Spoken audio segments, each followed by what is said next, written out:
بسم اللہ الرحمن الرحیم الحمد للہ رب العالمین والصلاة والسلام علی سید المرسلین وعلی آلہ وصحبہ ومن تبعہم بإحسان الی یوم الدین اما بعد اعوذ باللہ من الشیطان الرجیم بسم اللہ الرحمن الرحیم وَلَهُنَّ مِثْلُ الَّذِي عَلَيْهِنَّ بِالْمَعْرُوفِ وَلِلرِّجَالِ عَلَيْهِنَّ دَرَجَةٌ وَاللَّهُ عَزِيزٌ حَكِيمٌ صدق اللہ مولانا العظیم۔ قابل عزت و تکریم حضرات علماء کرام، میرے دینی بھائیوں، دوستوں، بزرگوں اور معزز خواتین اسلام،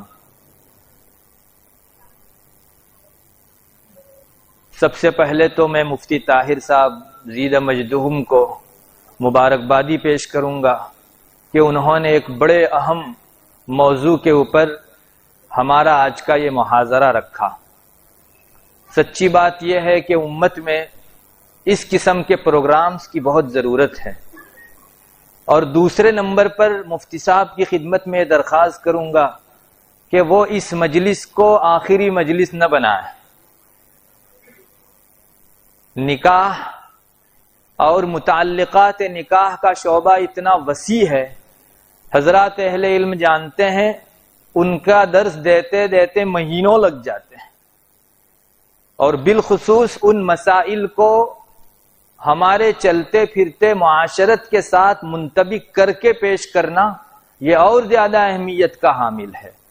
ضرورت اس بات کی ہے کہ نوجوانوں، چاہے مرد ہوں یا عورت، ان کے درمیان میں اس طرح کے محاضرات موقع موقع سے قائم کیے جائیں۔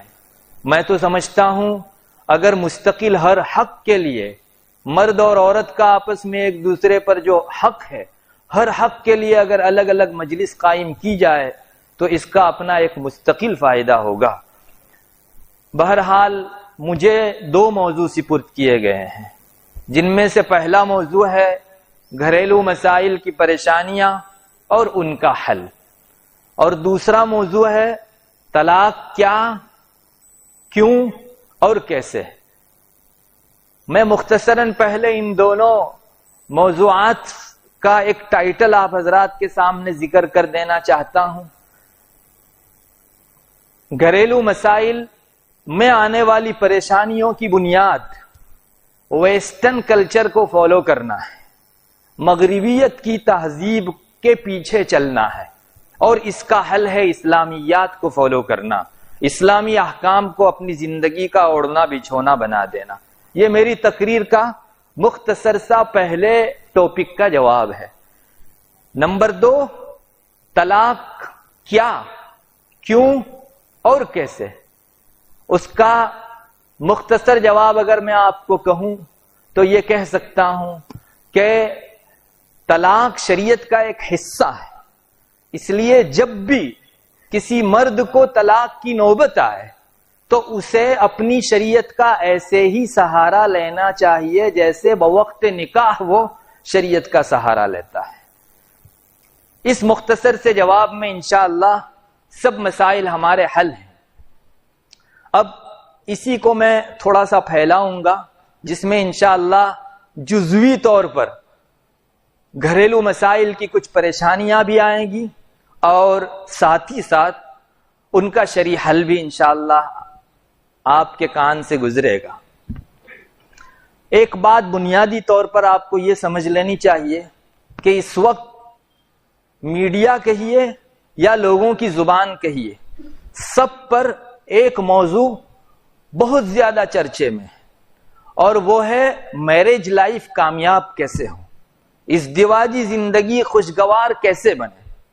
آپ کو شاید اندازہ ہو، جن لوگوں کی میڈیا کے اوپر نظر ہے وہ اس کو خوب جانتے ہیں کہ اخبار میں مستقل اس سلسلے کی کالمیں آ رہی ہیں، اور وہ بھی الگ الگ نوعیت کی کالمیں ہیں۔ بعض میں مضمون کی شکل کے اندر لوگوں کو دکھایا جاتا ہے کہ آپ کی میرج لائف اور ازدواجی زندگی کامیاب بنانے کے یہ اصول ہیں، اور بعض میں سوال و جواب کے انداز میں بھی یہ چیز پیش کی جاتی ہے جس میں لوگ مختلف مقامات سے اپنی اپنی پریشانیاں پیش کرتے ہیں، اور اخبار کے آفس میں بیٹھنے والا کوئی پنڈت یا ان کا کوئی بڑا ان کے مسائل کا حل اپنے سطح ذہن کے اعتبار سے لوگوں کو دیتا ہے۔ جن حضرات کو سٹولوں اور بک کے بیچنے کی جگہوں کے اوپر جانے کا اتفاق ہوتا ہے وہ بھی اس کو خوب جانتے ہوں گے کہ عالمی پیمانے کے اوپر اس موضوع پر مختلف بکس بہت زیادہ آ رہی ہے۔ صرف اسلامی تعلیمات کو پیش کرنے کے لیے پیش کیے گئے رسائل نہیں، بلکہ انگریزی میں اور گجراتی میں اور حضرات بھی اس سلسلے میں بہت لکھ رہے ہیں۔ میں پچھلے دنوں جب حج پر گیا تو ایک سٹول کے اوپر میں نے دیکھا جہاں بہت ساری کتابیں بک رہی تھی، کئی ایک کتابیں اس موضوع کے اوپر تھی، آپ اس ازدواجی زندگی کو خوشگوار کیسے بنائیں، میاں بیوی کے درمیان میں باہم خوشیاں کیسے آئیں، الگ الگ عنوان سے عربی کے اندر میں نے کتابیں دیکھی۔ زمانہ کہاں چل رہا ہے اس کا اگر آپ کو اندازہ لگانا ہو، اور زمانے میں اس وقت کس چیز کی زیادہ ڈیمانڈ ہے اس کا اندازہ لگانا ہو، تو آپ اخبار سے، میڈیا میں چلنے والے موضوعات سے اور بک سٹولوں کے اوپر بکنے والی کتابوں سے اس کا اندازہ خوب کر سکتے ہیں۔ بہرحال اس میں کسی دلیل کی ضرورت نہیں ہے کہ اس وقت یہ عالمی پیمانے پر موضوع بحث بنا ہوا ہے، ازدواجی زندگی کس طرح سے خوشگوار بنے، مرد اور عورت ان کے درمیان میں ہونے والی ناچاکی، نا اتفاقی، جھگڑے اور مخاصمت کس طرح سے دور کی جائے۔ میں نے جہاں تک سوچا مجھے اس کی بنیادی وجہ یہ نظر آئی کہ اس وقت ویسٹرن کلچر اور مغربی تہذیب کا ڈریگن ساری تہذیبوں کو ضم کر کے اپنے اندر نگل جانے کے لیے آگے بڑھ رہا ہے۔ آپ کو شاید یقین نہ آئے، کئی ایک تہذیبوں کو تو اس نے لقمہ بنا کر نگل لیا۔ میں بہت دور آپ کو نہیں لے جاتا، ہمارے برادران وطن جو ہیں ہنود، ان کی تہذیب کو آپ دیکھ لیجئے، شادی بیاہ کے موقع سے لے کر رہن سہن اور پہننے اور سب چیزوں کے اندر ان میں مغربیت آ چکی ہے۔ ایک شخص اگر ریلوے اسٹیشن کے اوپر بیٹھا ہوا ہو اور وہاں سے ان کا کوئی کپل گزر رہا ہو تو اسے یہ فیصلہ کرنا مشکل ہو جاتا ہے کہ یہ کوئی گورا شخص ہے یا ہنود سے تعلق رکھنے والا کوئی کپل ہے۔ واقعی بہت ساری تہذیبوں کو مغربی تہذیب نے، جس کو ویسٹرن کلچر کا ڈریگن کہا جانا چاہیے، اپنے اندر اس نے نگل لیا، اور ایسا نگل لیا کہ ان کا نام و نشان تک نہیں رہا، ان کے لباس سے لے کر ان کے رہن سہن کے انداز تک بدل کے رکھ دیے۔ دنیا میں ایک تہذیب ایسی ہے جو رہتی دنیا تک، قیامت تک آنے والی ہر چیلنج کا کامیاب مقابلہ کر سکتی ہے، اور وہ ہے مذہب اسلام۔ اس میں کسی دلیل کی ضرورت نہیں ہے، اور میں اور آپ تو عقیدے کی حیثیت سے اسے تسلیم کرتے ہیں، دنیا اپنی آنکھوں دیکھے مشاہدے کی حیثیت سے اس چیز کو تسلیم کر رہی ہے۔ آج مغربی تہذیب کا بھی سر اسلامیات کے سامنے آ کر جھک جاتا ہے، وہ چاہے ایک اندھیری کوٹھڑی ہی میں سے ہی اپنی ہزیمت اور اپنی ہار کا اقرار خود کر رہے ہیں۔ انہیں اس بات کا اعتراف ہے کہ اسلامی تہذیب کے اوپر ہم غلبہ نہیں پا سکتے، مگر میرے بھائیوں، ان کی شیطانی کوششیں اپنی طرف بہت تیز تر جاری ہیں، بہت تیز تر جاری ہیں، اور اتنی تیزی کے ساتھ آ رہی ہے کہ ہمیں افسوس کے ساتھ کہنا پڑتا ہے کہ ایک مسلمان بھی مغربی تہذیب اور اسلامی تہذیب میں بسا اوقات فرق نہیں کر پاتا، اور اسی فرق نہ کرنے کی وجہ سے ایسا خلط اور افراتفری پیش آ رہی ہے کہ خاندانوں کے خاندان اجڑ رہے ہیں۔ میاں بیوی کے درمیان میں جس قدر امیدوں کے ساتھ خوشیاں پانے کے لیے عقد نکاح ہوتا ہے، اس کا الٹا اتنی ہی زیادہ جھگڑے اور پریشانیوں کی فضا مسلمان گھرانوں کے اندر قائم ہو رہی ہے۔ اور میں کسی اخبار یا کسی کی خبر کا سہارا لے کر آپ کو نہیں بتا رہا ہوں، میں اسی شعبے سے تعلق رکھتا ہوں، اور روزانہ تقریباً اس قسم کے مقدمات سے واسطہ پڑتا ہے۔ میرے اندازے کے مطابق مسلمانوں کے گھرانوں میں اس ازدواجی زندگی کے تعلق سے آنے والی پریشانی کا بہت بڑا سبب اسلامیات کے ساتھ ویسٹرن کلچر کا خلط ہے. ایک دوسرے کے ساتھ ملا گلا کر اس طرح سے گڑ مڑ کر دینا ہے کہ انسان دونوں کے بیچ فرق نہ کر سکے. اگر کوئی غیر ہے ہمیں اس سے گلا نہیں ہے، مگر اس مسلمان کو کیا ہو گیا جو نکاح کو عبادت کی حیثیت سے تسلیم کرتا ہے. ہم سب لوگوں کو اپنے ذہن و دماغ کے اندر ایک بات یہ بٹھا لینی چاہیے کہ اسلام میں نکاح کی حیثیت عبادت کی ہے. بہت موٹی سی دلیل آپ کو دوں. ہمارے یہاں فقہ کی کتابوں میں سب سے پہلے عبادات کے احکام لکھے گئے ہیں، اسی کے بعد سیدھا جس باب کو شروع کیا جاتا ہے وہ نکاح کا باب ہے. علماء یہی فرماتے ہیں جیسے حج عبادت ہے، زکوٰۃ عبادت ہے، ویسے نکاح بھی عبادت کی حیثیت سے تسلیم کیا گیا ہے. اب میں آپ حضرات کے سامنے کچھ ایسی لکیر کھینچنا چاہتا ہوں جس سے ویسٹرن کلچر اور اسلامیات کے درمیان میں نکاح کے زاویے سے تفاوت ہو جائے. پہلی چیز یہ ہے، مغربی تہذیب میں ویسٹرن کلچر کے اندر نکاح ایک ایگریمنٹ، جیسے دو آدمی خرید و فروخت کرتے ہیں، دونوں آپس میں ایک ٹیبل پر بیٹھے، ایک نے گھڑی بیچی دوسرے نے خریدی، وہ بس ان دونوں کے درمیان کے یہاں تعلقات ختم ہو گئے. جب ان دونوں کو آپس میں رضامندی سے بیٹھنا ہوگا بیٹھیں گے، جب ختم ہونا ہوگا بڑی آسانی سے اٹھ کے اپنا اپنا راستہ دونوں لے لیں گے. یہ ویسٹرن کلچر اور مغربی تہذیب کا خاصہ ہے. اس کے مقابلے میں اسلام نکاح کو ایک عبادت کے تصور کے ساتھ ہمارے ذہن و دماغ میں پیش کرتا ہے. علماء نے یہاں تک لکھا ہے کہ مجلس نکاح میں شرکت کرنا 2 رکعت نفل نماز تنہا پڑھنے کے مقابلے میں افضل ہے. اور اس سے ایک قدم آگے بڑھا کر میں آپ کو بتاؤں، حموی نے لکھا ہے اپنی بیوی کے ساتھ مصاحبت کرنا، صحبت کرنا، یہ 2 رکعت نفل نماز پڑھنے کے مقابلے میں افضل ہے. آپ اس سے اندازہ لگا سکتے ہیں کہ اسلام میں نکاح اور ازدواجی زندگی کے باہمی حقوق کو کتنی بڑی اہمیت دی گئی ہے. سب سے بڑی بات تو یہ ہے کہ یہ حضرت نبی کریم صلی اللہ علیہ وسلم ہی کی نہیں بلکہ تقریباً تمام ہی انبیاء علیہ السلام کی یہ سنت رہی ہے. اس لیے ہمارا اسلامی تصور یہ ہے کہ نکاح ایک عبادت ہے، ایگریمنٹ نہیں ہے. بس اسی تصور کو اگر مسلمان ذہن میں بٹھا لے تو اپنی ازدواجی زندگی میں آگے بڑھنا اس کے لیے بہت آسان ہو جاتا ہے. اور میں آپ کو یقین دلاتا ہوں کہ اس تصور کو ذہن میں قائم رکھنے کی وجہ سے اکثر جھگڑوں کا حل وہیں ہو جاوے گا. ایک شخص کسی چیز کو عبادت سمجھ رہا ہے تو اس کو جھگڑے کا میدان ہرگز نہیں بناوے گا، اس کو میاں بیوی کے درمیان کی لڑائی کا تختہ مشق ہرگز نہیں بنایا جائے گا. مگر سچی بات یہ ہے، ہم خود اپنا اندازہ کر لیں، جب نکاح میں ہم لوگ ایک مرتبہ جوائنٹ ہو کر ازدواجی زندگی گزارنے لگتے ہیں تو ہمارے ذہن و دماغ سے اس کی عبادت کا پہلو ختم ہو جاتا ہے.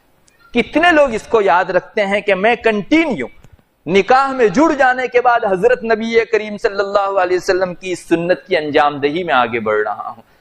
اور سچی بات یہ ہے کہ جب چیز کی اہمیت نہیں ہوتی تو پھر وہ بے قدر ہو جاتی ہے اور آہستہ آہستہ حق تلفیوں اور ناچاقیوں اور نا اتفاقیوں کا جو ہے وہ اڈا بن کے رہ جاتی ہے. اس لیے سب سے بنیادی ضرورت اس بات کی ہے کہ ہم لوگوں کو نکاح کے سلسلے میں تصور ہمارے ذہن و دماغ میں ہر دم قائم رکھنا چاہیے کہ یہ ایک عبادت کی انجام دہی ہے، صرف ایگریمنٹ اور 2 آدمیوں کے درمیان کا ایک وقتی اور ہنگامی ملن نہیں ہے. مرد اور عورت اگر اس پہلو کو پیش نظر رکھیں تو میں سمجھتا ہوں بہت سارے پیدا ہونے والے جھگڑے وہیں دفن ہو جائیں گے. کسی شخص نے، چونکہ یہ مجمع ہے اور اسی بیس کے اوپر آج آپ کو بٹھایا گیا ہے، میں ایک بات آپ کو تھوڑا سا اپنے موضوع سے ہٹ کر کہتے ہوئے دریغ نہیں کروں گا. ایک شخص نے پہلی رات میں اپنی بیوی کو یہ کہا کہ ہم جس رشتے سے جڑنے جا رہے ہیں وہ رشتہ صرف دنیا کی حد تک نہیں ہے بلکہ یہ رشتہ جنت میں بھی چلنے والا ہے. چونکہ روایتوں میں یہ بات ہم کو ملتی ہے کہ جنت میں انسان کو, مسلمان کو جو حوریں ملنے والی ہے, ان حوروں کے اوپر دنیا میں اس کی جو بیوی تھی اسے سردار بنایا جائے گا. اس حدیث شریف سے خوب اندازہ ہوتا ہے کہ یہ رشتہ وہاں بھی چلنے والا ہے. میں آپ کو پوچھتا ہوں, کیا یہ تصور اگر ہمارے ذہن میں قائم ہو تو بہت سارے جھگڑوں کا خود بخود کیا حل نہیں ہو سکتا؟ ضرورت اس بات کی ہے کہ ہم لوگ ان چیزوں کا تصور اپنے ذہن و دماغ میں قائم کریں, اور صرف ایگریمنٹ کی حیثیت سے دنیا جو لے رہی ہے اور اس کے نتائج بھی وہ دیکھ رہی ہے. گوروں کا کلچر آپ لوگوں نے شاید اپنی آنکھوں سے نہ دیکھا ہو, جن لوگوں کو وہاں جانے کا اتفاق ہوا ہے وہ جانتے ہیں. مجھے وہاں کے ایک ڈاکٹر نے بتایا کہ یہاں گوروں کا کلچر یہ ہے, ان کی تہذیب یہ ہے, ان کا رہن سہن یہ ہے کہ میاں بیوی جب آپس میں جڑتے ہیں تو جب تک ان کے درمیان میں جی نہیں بھرتا وہ جڑے رہتے ہیں. پھر جب جی بھر جاتا ہے تو وہ یہ کہہ کر علیحدہ ہوتے ہیں کہ مجھے تو پسند ہے مگر تجھ سے مجھے محبت نہیں ہے. I like you but I don't love you. میرے دل میں تیری محبت نہیں رہی ہے, ٹھیک ہے ہمارے درمیان کا اتنا تعلق ہے, اور یوں کہہ کر دونوں جدا ہو جاتے ہیں. اسے کوئی دوسرا مل جاتا ہے اور وہ کسی اور کو تلاش کر لیتی ہے. میں آپ کو سچ بتاتا ہوں, اس نتیجے کی بنیاد یہی ہے کہ اس کو ایگریمنٹ سے زیادہ کچھ نہیں سمجھا جاتا. اگر اس کو ایک اسلامی اور دینی تصور دیا جاتا تو اس قدر آسانی سے ان دونوں کے درمیان کی علیحدگی نہیں ہو سکتی. اور طلاق کو ہمارے درمیان میں بھی آج کل جو بہت ہلکا سمجھ لیا گیا ہے, میں شکایت کے ساتھ آپ کو کہوں گا کہ اس تہذیب کا اثر ہے. چونکہ ہم لوگوں کی نگاہوں سے بہت سارا زہر ہمارے دلوں میں اتارا گیا ہے, ہمارے کانوں سے بہت سارا زہر اتارا گیا ہے. مختلف سیریلیں پچھلے دنوں خود ہندوستان کے اندر اس نوع کی آئی ہے جس میں آپ کو سکھی سنسار کیسے گزارا جانا چاہیے اور گھر والوں کے ساتھ کس طرح رہنا چاہیے, جوائنٹ فیملی میں آپ کا رہنا کیسے ہو, سیپریٹ آپ رہیں تو کس طرح سے رہیں. یہ بری تہذیب سیریلوں اور فلموں کے واسطے سے ہمارے ذہن و دماغ میں بھری گئی.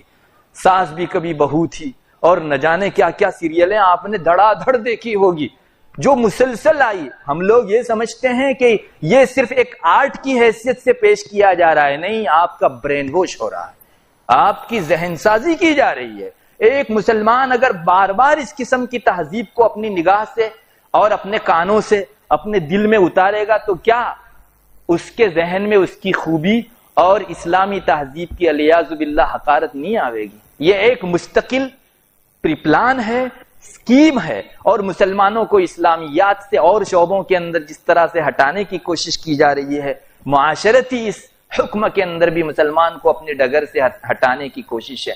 میں مسلمانوں سے اس موقع کے اوپر دردمندانہ اپیل کروں گا, خدارا اس قسم کی سیریلوں سے توبہ کیجیے, ہرگز نہ دیکھیے. یہ کورونا سے زیادہ باریک وائرس ہے, کورونا سے زیادہ باریک وائرس ہے. آپ اس کے لیے ماسک اور کیا کیا پہنتے ہیں, اس کے لیے اپنی آنکھوں کو بند کر دیجیے, اپنی آنکھ پر پردے ڈال دیجیے. میں آپ کو نہیں بتا سکتا کہ اس راستے سے لوگوں کے دل و دماغ میں کیا اتارا جا رہا ہے اور کیا اتر چکا ہے. ہمارے یہاں بے تحاشا جو طلاقیں ہوتی ہیں اس کی بنیادی وجہ یہ سیریلیں اور یہ فلمیں ہیں. فلموں میں بھی آپ ضرور دیکھیں گے کہ کچھ نہ کچھ سین اس قسم کا تو ہوتا ہے جس میں میاں بیوی کے آپسی رشتوں کو اور ازدواجی زندگی کے کچھ حصے کو دکھایا جاتا ہے. ہم لوگ اس کو آرٹ سے زیادہ حیثیت نہیں دیتے. یہ ایک مستقل سازش ہے جو بن کہے ہمارے ذہن و دماغ سے ہمارے دلوں میں اور وہاں سے ہمارے اعمال میں اتر رہی ہے. طلاق کو مسلمان بہت ہلکا سمجھ رہا ہے, جیسے ان کے یہاں ایگریمنٹ ختم کرنا ہو, دو آدمی آپسی رضامندی سے ایگریمنٹ ختم کر دیں, بس یہی تصور مسلمان کے ذہن میں قائم کیا جا رہا ہے. میرے بھائیوں, اسلام نے طلاق کو نہایت ہی گھنی اور شنی اور بری چیز بتایا ہے. اللہ تعالیٰ نے مردوں کے ہاتھ میں طلاق کی جو لگام دی ہے, میں تو سمجھتا ہوں مردوں کے حق میں مستقل ایک آزمائش ہے. اور 3 طلاق اس کی حیثیت میں نے بہت غور کیا, مجھے تو یہی لگتا ہے کہ مرد کو ایک آزمائش میں اس ذریعے سے ڈالا گیا ہے. اللہ دیکھ رہا ہے لیبلوکم ایکم احسن عملا. احسن طلاق بھی ایک مستقل چیز ہے اور بدی طلاق بھی اپنی جگہ ایک چیز ہے. اللہ نے طلاق کی لگام ہاتھ میں دے کر حد بندیاں کی کہ اس سے آگے پیچھے ہوں گے ہماری شریعت کی خلاف ورزی ہوگی، اس سے ایک حرف بھی آگے پیچھے آدمی ہوا تو وہ بجائے اپنی ضرورت طلاق پوری کرنے کے اللہ کا گنہگار بن سکتا ہے۔ ایک بات میں آپ کو کہوں، ہماری فقہ کی کتابوں میں یہ آدمی گنہگار ہوگا اس قسم کی تعبیرات بہت کم ملتی۔ وہ آپ کے عمل کے فاسد ہونے، صحیح ہونے وغیرہ سے بحث کرتے ہیں، حلال حرام سے بحث کرتے ہیں، لیکن کم جگہوں کے اوپر ہمارے فقہا یہ جملہ خرچ کرتے ہیں وَكَانَ عَاصِيًا وَكَانَ آثِمًا۔ لیکن طلاق کا باب جہاں آتا ہے وہاں ابھی طلاق کا باب شروع نہیں ہوا۔ قدوری کھول کے دیکھ لیجئے، ہمارا فقہ حنفی کا معتبر ترین متن ہے، اس میں 4 سطر نہیں گزری اور فرمایا کہ اس طرح طلاق دینے والا گنہگار ہے۔ ہمارے فقہا بہت تول تول کر اور اپنے متون میں تو نہایت پھونک پھونک کر الفاظ استعمال کرتے ہیں۔ کیوں یہ لفظ بڑھانے کی ضرورت پڑی؟ ارے جیسے سیریلیں آپ کی ذہن سازی کرتی ہیں، ہمارے فقہا کے یہ جملے بھی آپ کے ذہن کے اندر ایک خاص قسم کی چیز بٹھاتے ہیں۔ ایک مسلمان اگر طلاق کو عام حالات کے اندر بلا ضرورت اور بلا شرعی موقع کے گناہ تصور کرے گا تو کیا یہ بے تحاشا ہونے والی طلاقیں خود بخود رک نہیں جاوے گی؟ میرے بھائیوں، سچی بات یہ ہے کہ ہم لوگوں نے ایک ہی طرف کا کان کھولا اور دوسرا کان ایسا بند کر لیا ہے کہ کوئی کھولنا چاہے تو بھی نہیں کھل سکتا۔ ڈانٹ لگا دی ہے ہم نے اپنے کانوں کے اندر، خدارا وہ بند کیجئے، مغربی تہذیب کی صدا جہاں سے آ رہی ہے اسلامی صدا کو اپنے کانوں سے بھریے، اور اس کے لیے اپنی آنکھیں کھولیے، ان سیریلوں اور فلموں کے لیے مت کھولیے۔ اپنے اوپر رحم کیجئے، اپنی چھوٹی چھوٹی اولاد پر رحم کیجئے، اپنی نسلوں پر رحم کیجئے، اپنے بوڑھے ماں باپ پر رحم کیجئے۔ یہ مغربی تہذیب، سیریلیں اور فلموں کے واسطے سے پھیلائی جانے والی تہذیب کبھی آپ کی ہمدرد نہیں ہو سکتی۔ وہ تہذیب آپ کی غمخوار و ہمدرد ہے جو آپ کے رب نے آپ کے لیے بنائی ہوئی ہے۔ اس لیے طلاق کے سلسلے میں ہمارے یہاں جو بے تحاشا، اور آپ تھوڑا سا سروے کر لیں، گوروں کے یہاں خوب علیحدگی ہوتی ہے، اور وہاں ساتھ میں رہنے والی مسلم قوموں میں بھی۔ میرے ایک دوست نے مجھ کو انگلینڈ میں بتایا، یہاں ہماری بستی کے ہر ایک گھر کو چھوڑ کے ایک گھر کے اندر طلاق ہے۔ آدمی جس کلچر کے ساتھ رہتا ہے، جس تہذیب کے ساتھ خلط ملط کرتا ہے، کسی تشکیل کی ضرورت نہیں پڑتی، اس کا عکس ضرور جو ہے دلوں کے اوپر پڑتا ہے۔ تو ہم چاہ رہے ہیں کہ ہم اثر پروف بنے، برے اثر کو اپنے آپ سے دور کرنے والے بنے۔ اسلام نے طلاق کو کوئی اچھی نگاہ سے نہیں دیکھا ہے، ضرورت کے موقع کی ایک چیز ہے، بے ضرورت اگر اسے کوئی استعمال کرتا ہے اللہ تبارک و تعالیٰ کی اتنی بڑی ناراضگی اترتی ہے۔ میں 2-4 حدیثیں اس حوالے سے آپ کے گوش گزار کرنا چاہتا ہوں۔ میں امید رکھتا ہوں اگر یہ حدیثیں ہمارے پیش نظر رہے گی تو مغربی تہذیب کا، فلموں کا اور سیریلوں کا یہ زہر انشاءاللہ یکلخت صاف ہو جاوے گا۔ نبی کریم صلی اللہ علیہ وسلم کی احادیث میں بتایا گیا، بار بار طلاق دینے والا شخص یا طلاق مانگنے والی عورت، دونوں اللہ تعالیٰ کی لعنت کے شکار ہو جاتے ہیں۔ ہم لوگ جو بے تحاشا طلاق استعمال کرتے ہیں، ہمارے بعض بزرگان نے بڑا اچھا جملہ فرمایا ہے، آج مسلمان طلاق کو گالی کی حیثیت سے استعمال کرنے لگا ہے۔ بیوی کو جیسے اور گالیاں دیتا ہے، اس طرح سے طلاق کو بھی گالی کی حیثیت سے استعمال کرتا ہے۔ آپ جس نیت سے کہو، بہرحال ایک مرتبہ آپ نے طلاق کہی ہے، چاہے آپ گالی کی حیثیت سے کہو، قضا کے پلیٹ فارم پر آپ جاؤ گے، آپ کی طلاق جو ہے فوراً ہو جاوے گی۔ مسلمان، اور وہ طلاق کا لفظ جس کو آپ کے ہاتھ میں دیتے ہوئے شریعت نے بہت تاکید کی تھی کہ نہایت سخت ضرورت کے علاوہ اسے استعمال نہ کرنا، کتنا بے تحاشا انسان استعمال کرتا ہے۔ میرے بھائیوں، ان لوگوں کی بات تو جانے دیجئے جنہیں ان چیزوں سے بہت زیادہ سروکار نہیں ہے۔ رونا ان لوگوں کے اوپر ہے جنہیں کچھ معلومات حاصل ہے، اور جو معاشرے کے دیندار افراد کہے جاتے ہیں، وہ نہ صرف یہ کہ طلاق بے تحاشا دیتے ہیں، دوسروں کی تلقین کرتے ہیں۔ ایسے بھی منظر دیکھے گئے کہ شوہر چاہ رہا تھا کہ اپنی بیوی کے ساتھ معاشرتی زندگی آگے بڑھائے، سنسار جیون میں آگے بڑھے، اس کے گارجینوں نے تلقین کر کر کے تو تارے دے دینی ہمیں بیٹھے لاچیے، میرے بھائیوں آپ سے اگر کوئی نیکی نہیں ہوتی، کوئی جوڑ نہیں ہوتا، تو خدا را یہ گناہ ہرگز نہ کیجئے کہ کسی کے ہنستے کھیلتے سنسار کو آپ لوگ توڑیں۔ ایسے لوگ بھی دیکھے گئے ہیں۔ اللہ مسلمان کی حفاظت فرمائے۔ اللہ جوڑ سے خوش ہوتا ہے، شیطان توڑ سے خوش ہوتا ہے۔ اس سلسلے میں مستقل احادیث سے مثالیں قائم کی جا سکتی ہیں، دلیلیں قائم کی جا سکتی ہیں۔ موقع نہ ہونے کی وجہ سے میں اس کو یہیں سمیٹتا ہوں۔ صرف اتنا ضرور کہوں گا، جو شخص بے وجہ بغیر عذر کے طلاق دیتا ہے، یا جو عورت بغیر عذر کے طلاق لیتی ہے، اللہ کی اس پر لعنت ہوتی ہے۔ لعنت کا ٹھیٹھ مطلب سمجھ لیجئے، میں اور آپ سب اللہ کی رحمت کے زیر سایہ زندگی گزار رہے ہیں۔ اللہ کی رحمت ایک گھڑی کے لیے اگر ہم سے اٹھ جائے تو شیطان ہمارا گلا دبوچ کے رکھ دے، اور ہم لوگ کس گھاٹی میں جا کر ہلاک ہو جائے کچھ نہیں کہا جا سکتا۔ کنٹینیو ہر مسلمان پر اللہ تعالیٰ کی رحمت بہتی اور برستی رہتی ہے۔ لعنت کا مطلب یہ ہے اللہ تعالیٰ رحمت کا یہ سلسلہ بند کر دیتا، ختم کر دیتا ہے۔ اسے جس گھاٹی میں جا کر ہلاک ہونا ہو ہلاک ہو جائے۔ جس طلاق کے اوپر اتنی بڑی اللہ تعالیٰ کی رحمت سے محرومی ہوتی ہو، مسلمان ہرگز اس پر پیش قدمی بلا سوچے سمجھے نہیں کر سکتا۔ بعض حدیثوں میں آپ نے بھی یہ حدیث تو سنی ہوگی، اللہ تبارک و تعالیٰ کا عرش ہل جاتا ہے۔ آج اگر کوئی ایسا واقعہ پیش آ جائے جس سے پوری دھرتی ہلنے لگے تو آپ سمجھ سکتے ہیں کہ کتنا بڑا حادثہ ہوگا، کتنا بڑا واقعہ ہوگا۔ اللہ کے عرش کو ہلانا، اس کا مطلب ہوتا ہے اللہ تبارک و تعالیٰ کی ناراضگی کو دستک دینا۔ اللہ حفاظت فرمائے مسلمان کی۔ بہت سی اور حدیثوں کے اندر بھی اس سلسلے کا مضمون آیا ہے۔ بہرحال طلاق کو شریعت نے گناہ کی حیثیت سے دیا ہے، اس لیے طلاق عام حالات میں بلا عذر کے گناہ ہے۔ مجھے موضوع میں کہا گیا تھا طلاق کیا؟ بے وجہ طلاق دینا گناہ ہے۔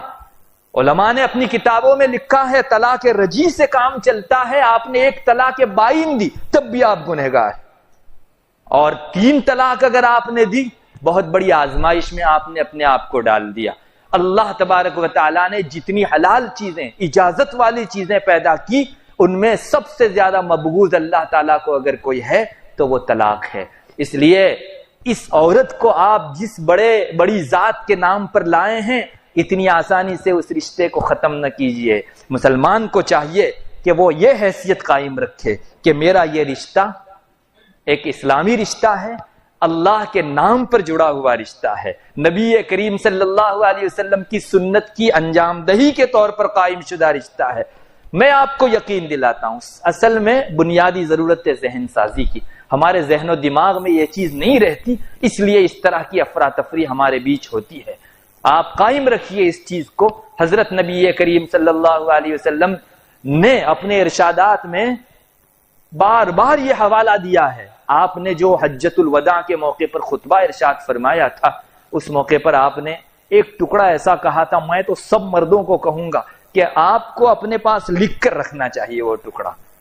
آپ نے بعض ارشادات میں یہ فرمایا تھا کہ انکم تأخذوہن بامانۃ اللہ، ان عورتوں کو تم اللہ کی امانت کے طور پر لائے ہو۔ بعض ارشادات میں آپ نے فرمایا کہ استحللتم فروجہن بکلمۃ اللہ، اللہ کے نام پر آپ نے یہ رشتہ جوڑا ہے۔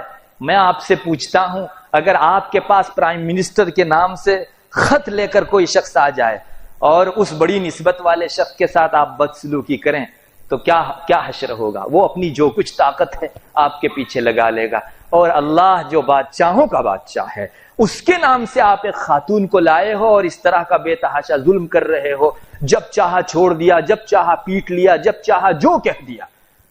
میرے بھائیوں، حدیث شریف میں خاص اس چیز کو بتایا گیا ہے، اور اسے ہی بھولنے کی وجہ سے عام طور پر جو کچھ ناچاقیاں ہوتی ہیں۔ ضرورت ہے میں ہر دم یہ یاد رکھوں کہ میں اس خاتون کو میرے گھر کے اندر اللہ کے کلمے کی بنیاد پر، اللہ کے نام کے اوپر لایا ہوں، اللہ کی امانت کے طور پر لایا ہوا ہوں۔ بہرحال یہ طلاق کے بارے میں چیز تھی۔ دوسری ایک چیز یہ بھی ہے کہ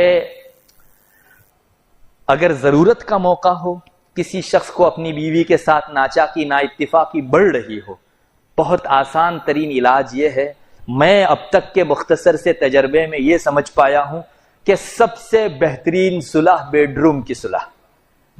میاں بیوی میں بیڈروم میں اگر صلح ہو جاتی ہے، اس سے بڑھ کر کوئی صلح نہیں، نہ کسی تیسرے کو پتا، نہ کسی اور کے ساتھ جو ہے معاملے کی صفائی۔ سب سے بہترین اگر کوئی صلح ہے، حل ہے، وہ بیڈروم کا حل ہے۔ اور اگر وہاں نہ نپٹ سکے تو اپنے خاندان کے ہمدرد اور علم رکھنے والے ایسے افراد کا انتخاب کیا جائے جو جوڑ کو مقدم رکھتے ہوں توڑ کے مقابلے میں۔ یہاں بھی انشاءاللہ مسئلہ اس کا حل ہو جاوے گا۔ ایک بات میں پھونک پھونک کر اس لیے بول رہا ہوں کہ بہت سی عورتوں میں یہ دیکھا گیا کہ وہ اپنی نجی شکایتیں اپنے ماں باپ کو پہنچاتی ہیں۔ ماں باپ یہ محسوس کرتے ہیں کہ میری بیٹی کا پیمانے صبر لبریز ہو گیا، اس کا پیالہ پورا اچھلنے لگا، چھلو چھل ہونے لگا، تب جا کے اس نے مجھے شکایت کی ہوگی۔ وہ اسے اپنے گھر بٹھا دیتے ہیں، اور پھر جب واپس جڑنے کی بات آتی ہے تو میاں بیوی خوب تیار ہوتے ہیں جڑنے کے لیے، لیکن اس عورت نے اپنے ماں باپ کو یا اپنے گارجینوں کو بتا کر جو کھائی کھو دی تھی وہ کھائی پاٹنی مشکل ہو جاتی ہے۔ اب یہ عورت چاہنے کے باوجود نہیں پاٹ سکتی۔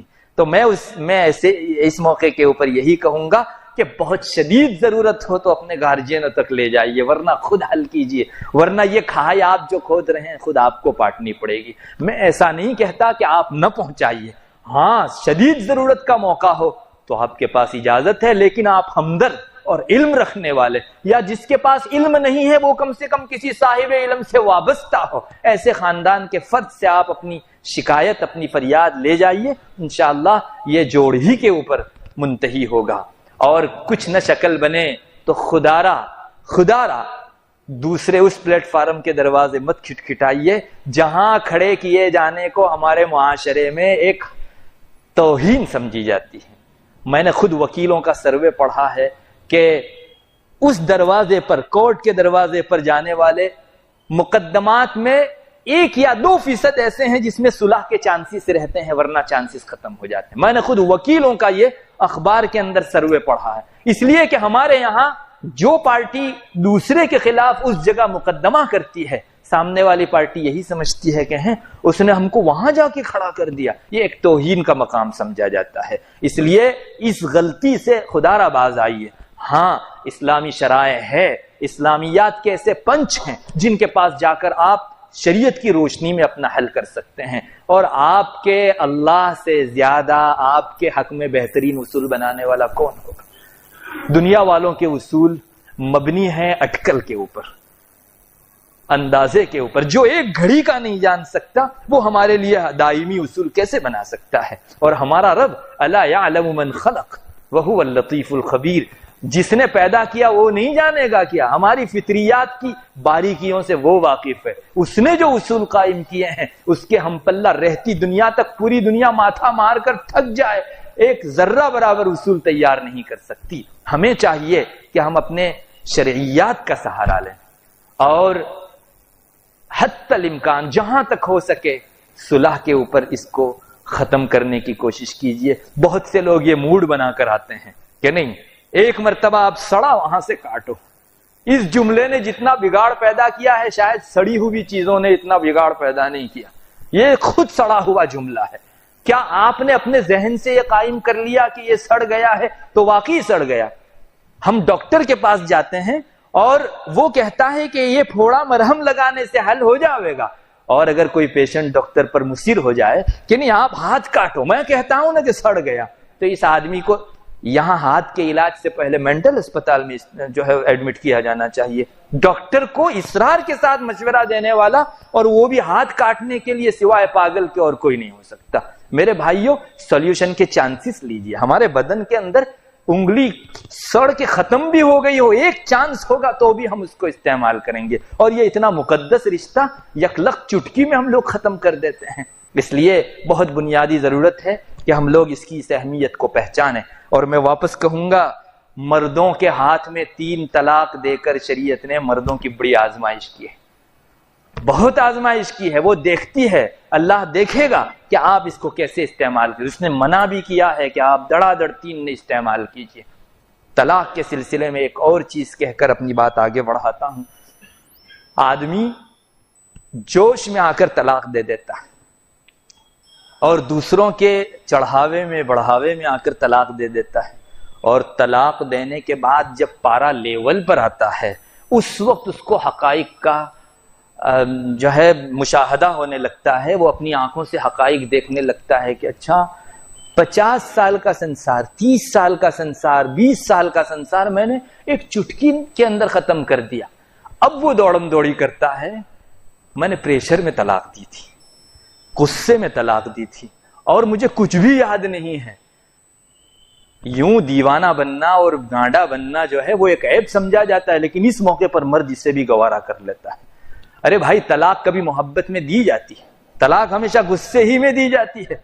تو آپ نے طلاق دی، بات ختم ہو گئی۔ یہ اس وقت سوچنا چاہیے تھا۔ ہمارے چھوٹے چھوٹے بچے، ہماری بیوی، ہمارے ماں کیا جواب دیں گے؟ آپ کو سوچنا چاہیے تھا اس سے پہلے۔ میں تو کہا کرتا ہوں کہ اللہ نے آپ کی مردانگی کو دیکھ کر آپ کے ہاتھ میں طلاق دی ہے۔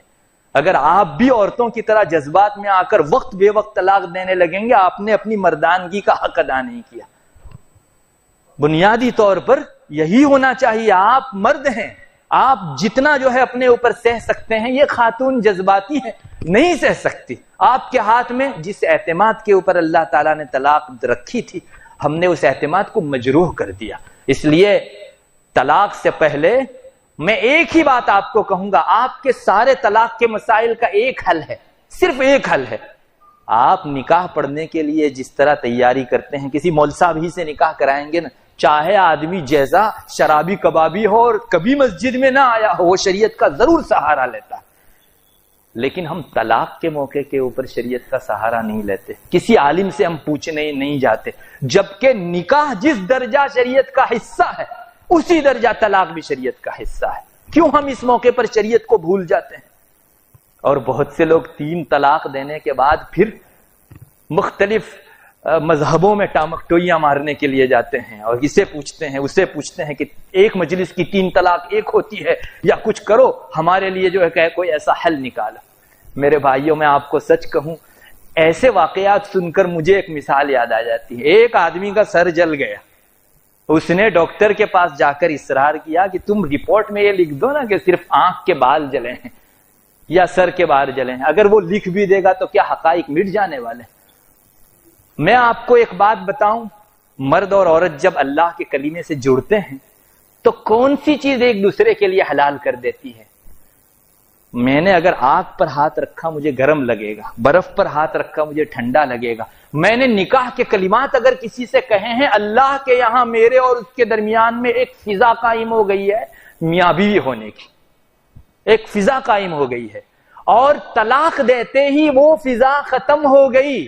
اب میں لاکھ یہاں بیٹھ کر کہوں کہ نہیں وہ ہے، وہ ایسا ہی ہے جیسے سر جل جانے کے بعد آپ صرف بال جلانے کا رپورٹ لکھوانے کے لیے جاؤ۔ اللہ کے یہاں اس پر چوکڑا لگ چکا ہے، آپ کو کوئی فتوا دے تو بھی وہ بیوی آپ کے لیے اس کنڈیشن میں نکاح سے بھی حلال نہیں ہو سکتی۔ 3 طلاق آپ نے دے دی، اس کنڈیشن میں آپ نکاح اجنبیہ سے بھی دور ہو گئی۔ ایک اجنبیہ سے تو آپ اگر نکاح کر لیں گے شادی میں جڑ جائیں گے، لیکن اس سے تو نکاح بھی کریں گے تو اس کنڈیشن میں نہیں جڑ سکتے۔ کیوں آپ خامخواہ ادھر ادھر جو ہے سر مارنے جاتے ہیں؟ اور میں آپ کو کہوں گا، جن سنساروں میں 3 طلاق کے بعد بلا وجہ ساتھ میں رہنے کا اتفاق ہوا ہے، آپ ان کی نجی زندگی جا کر دیکھ لیجئے۔ میں تو اپنی آنکھوں سے مشاہدہ کر کے آپ کو بتا رہا ہوں کہ اللہ انہیں کبھی خوش رہنے نہیں دیتا۔ جس نے پہلے قدم پر اللہ کی نافرمانی کی، وہ اللہ انہیں خوش نہیں رہنے دیتا۔ میرے یہاں ایک کپل آیا، بہت لڑتا حتیٰ کہ راستے میں موٹر سائیکل سائڈ پر کھڑا کر کے انہوں نے مجھے بتایا کہ ہم راستے میں بھی لڑے۔ دونوں کے درمیان میں خوب بات ہوئی، مجھے کچھ اندازہ اس طرح کا ہو گیا کہ نہیں، ان میں کچھ نہ کچھ ایسی چیز پڑی ہوئی ہے جو انہیں خوش نہیں رہے۔ میں نے صاف پوچھا کہ پہلے مجھے یہ بتا دو کہ تمہارے درمیان میں 3 طلاق ہوئی ہو اور واپس تم جڑ گئے ہو، ایسا ہے؟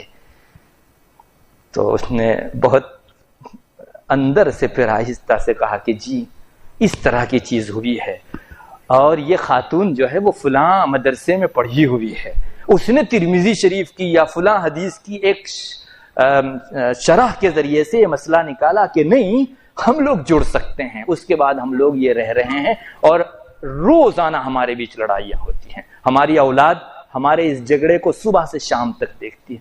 میرے بھائیو، یہ تجربے کی چیز ہے. آپ کہیں سے سرٹیفکیٹ لے آؤ گے تو بھی اللہ نہیں خوش رہنے دے گا. اور مجھے تو یہ ڈر ہے کہ آس پاس کے لوگوں کو اگر معلوم ہو اور پھر وہ اسے سہیں اور اس طرح کے گناہ کو اپنے بیچ ہونے دیں، ان کو بھی اللہ تعالیٰ سے بہت ڈرنے کی ضرورت ہے. کیا میرے گھر کے آس پاس اگر کوئی آگ لگاوے گا تو میں کچھ نہیں کہوں گا؟ کیوں اتنی بڑی آگ لگائی جا رہی ہے؟ اللہ کے حکم کو توڑا جا رہا ہے، میرے بازو میں زنا خوری ہو رہی ہے اور میں سہ رہا ہوں اس کو خاموشی کے ساتھ، مروت میں اور مصلحت کے لبادے میں. میرے بھائیوں، یہ سب فریادیں ہیں، رونے کی چیزیں ہیں. میں واپس کہوں گا آپ کو، اور آخری مرتبہ آپ طلاق کا چیپٹر مجھے بند کر دینا ہے، یہ ہے کہ آپ جب بھی طلاق کا موقع آئے اپنی شریعت کا سہارا لیں. کسی صاحب علم سے، کسی مفتی سے پوچھیں کہ اس کنڈیشن میں میری شریعت کیا مجھ کو حکم دیتی ہے. یہ بھی نہ پوچھئے کہ میں طلاق دوں. ڈاکٹر کو آپ جا کر یہ نہیں کہیں گے کہ مجھ کو جو ہے اس موقع کے اوپر یہ سرجری کروانی چاہیے. آپ یہ پوچھیں میری شریعت مجھ کو کیا کہتی. میں سچ کہتا ہوں، آپ کو اس وقت شرعی جو رہنمائی ملے گی، اس سے بہتر دنیا کی کوئی چیز آپ کے حق میں بہتر نہیں ہو سکتی. آپ کے رب کے کلام سے، نبی کریم صلی اللہ علیہ وسلم کی احادیث سے آپ کو تلقین کی جا رہی ہے رہنمائیاں، اس سے بڑھ کر اور کیا ہو سکتا ہے. خاتونوں کو بھی کہوں گا، چونکہ پردے کے پیچھے سے میری ماں بہنیں بھی سن رہی ہے، یہ بھی ایک بڑی شکایت ہے. عورتوں کے ہاتھوں میں شریعت نے طلاق کی لگام نہیں رکھی، مگر اللہ کو یہ بات خوب معلوم تھی کہ یہ جس کمزوری پر پیدا کی گئی ہے اس کی زبان پہلے جب بھی اٹھے گی وہ طلاق کے لیے اٹھے گی. بہت سے لوگ ذاتی طور پر شاید جانتے ہوں گے کہ ان کی بیویوں نے ان سے طلاق کے مطالبے کیے. بہت سے لوگ، میں نے مارا گھیر مکیا، یہ پہلا لفظ یہاں سے شروع ہوتا ہے. بہت سے گھرانوں کے اندر یہ چیز ہوتی ہے. اللہ تعالیٰ نے ان کے ہاتھ میں طلاق کی لگام نہیں رکھی، مگر یہ بے وجہ طلاق کے لفظ اپنی زبان سے نہ نکالے، اس کے لیے ایسی بندش کر دی کہ اگر کوئی سچ مچ ایمان رکھنے والی عورت ہے اور ان احادیث کو وہ سنے تو انشاءاللہ اس کی اٹھی ہوئی زبان جو طلاق مانگنے کے لیے اٹھ رہی تھی بیٹھ جائے گی واپس. میں 2 حدیثیں آپ کے سامنے رکھوں گا جس کا خلاصہ یہ ہے. ایک میں نبی کریم صلی اللہ علیہ وسلم نے اس طرح کا ارشاد فرمایا کہ جو عورتیں بے وجہ طلاق مانگتی ہے وہ منافقہ عورت ہے. اللہ اکبر. آج اگر کوئی ڈاکٹر کسی کو کہہ دے کہ تمہارے اندر وائرس کا مرض ہے، تمہارے اندر کینسر کا وائرس ہے، تو آپ کیا کریں گے؟ یا آج کے زمانے میں کورونا آپ میں داخل ہو چکا ہے، سنا بہت سے لوگ تو دہشت سے مرے ہیں اس بیماری کے اندر. کسی کو اگر کینسر کا وائرس بتا دی تو کیا حال ہوگا؟ رسول اللہ صلی اللہ علیہ وسلم نفس پکڑ کر اس عورت کے بارے میں فیصلہ فرما رہے ہیں کہ اس پہ نفاق کا وائرس. اس عورت کے اندر نفاق کے وائرس ہونے کا مطلب یہ ہے کہ اللہ نہ کرے کل کو موت کے موقع پر یہ وائرس غالب ہو جائے اور یہ عورت اللہ کی پناہ. میرے بھائیوں، خاتونوں کو بالخصوص کہوں گا کہ ہرگز اپنے شوہر کے سامنے طلاق کے مطالبے نہ کیجیے. آپ بھی شریعت سے پوچھئے کہ اس موقع کے اوپر مجھے شریعت کیا حکم دیتی ہے. بعض روایتوں میں آتا ہے کہ جو خواتین بے وجہ طلاق اپنے شوہروں سے مانگتی ہیں وہ جنت کی خوشبو بھی نہیں سونگے گی، اگرچہ جنت کی خوشبو 500 سال کے فاصلے سے سونگی جا سکتی ہے. اس لیے یہ کوئی کھلواڑ نہیں ہے، یہ کوئی کھلونا نہیں ہے. ہماری زندگیاں اللہ کے احکام کے ماتحت ہم کو چلنا چاہیے. دوسری ایک چیز گھریلو مسائل کے سلسلے میں، وہ میں مختصراً عرض کروں گا. ویسٹرن کلچر میں جو چیزیں چل رہی ہے وہ ہمارے بیچ آ گئی ہیں، اس لیے ہمارے درمیان میں جھگڑے زیادہ پیدا ہو رہے ہیں. میں 2 مثال قائم کروں گا. ایک مثال ہے، اسلام کا نظریہ یہ ہے کہ مرد اور عورت کے درمیان میں جو تعلق ہے وہ دوستانہ تعلق نہیں ہے. مغربی تہذیب کہتی ہے کہ مرد اور عورت یعنی شوہر اور بیوی یہ فرینڈ ہے. میں انگلینڈ گیا، میرے ایک عزیز نے مجھ کو بتایا کہ وہاں سکولوں میں یہ تعلیم دی جاتی ہے کہ آپ فرینڈ شپ رکھ رہے ہو، آپس میں ایک دوسرے کے فرینڈ ہو.